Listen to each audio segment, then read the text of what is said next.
Hi అండి, good evening అందరికీ. అప్పుడే ఈవినింగ్ అయితే 4 అవుతుంది. లహాన్వి ఈరోజు సండే కదా, ఇంటి దగ్గరనే ఉన్నది. అసలు టైం అంటూ తెలియనే లేదు, ఫాస్ట్గా గడిచిపోయింది.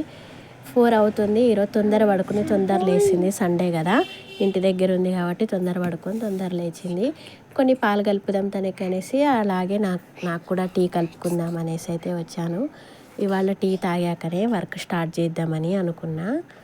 ఎందుకు అసలు ఎంత ఫాస్ట్గా గడిచిపోయిందో ఏమో. సండే అంటాం కానీ పిల్లలకు మాత్రమే హాలిడే ఉంటుంది. ఇంట్లో ఉండే వాళ్ళకైతే ఇంకా ఫుల్ వర్క్ ఉంటుంది. ఆ స్నాక్స్ అని ఈ స్నాక్స్ అని, ఆ పని ఈ పని అని సండేనే ఇంకా ఎక్కువ పని ఉంటుంది. సండే హాలిడే అన్న మాటే కానీ ఇవాళ అయితే ఫాస్ట్గా గడిచిపోయింది. అందుట్లో మా లహాన్వి ఇంటి దగ్గర ఉంది కాబట్టి అసలు టైం అంటూనే తెలియలేదు. ఇంకా తనకి హోంవర్క్ కూడా చేయించలేదు. నిన్న చేపిద్దాం అనుకున్న, మార్నింగ్ సండే కదా అనేసరికి ఇంకా డీలే చేసేసరికి సండే కూడా అయిపోవచ్చింది.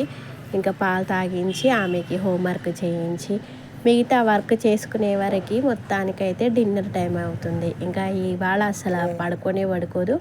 మార్నింగ్ ఏమో తొందర లేవ్వదు. సండే కదా, ఇష్టం వచ్చినట్లు పడుకున్నది, ఇష్టం వచ్చిన టైంలో లేచింది అన్నట్టు ఈ రోజు లహాన్వి. నా టీ కూడా రెడీ అయిపోయిందండి. ఇంకా లహాన్వికి పాలు తాపేసి ఇంకా టీ తాగేసి వర్క్ అయితే స్టార్ట్ చేయాలి. ఇంకా అస్సలు తెలియట్లేదు టైము. అంటే సండే ఇంత ఫాస్ట్ పోయిందా లేకపోతే డైలీ ఇలానే పోతుందో అర్థం కాలేదు. కానీ ఇవాళ అయితే మరి ఫాస్ట్గా గడిచిపోయింది.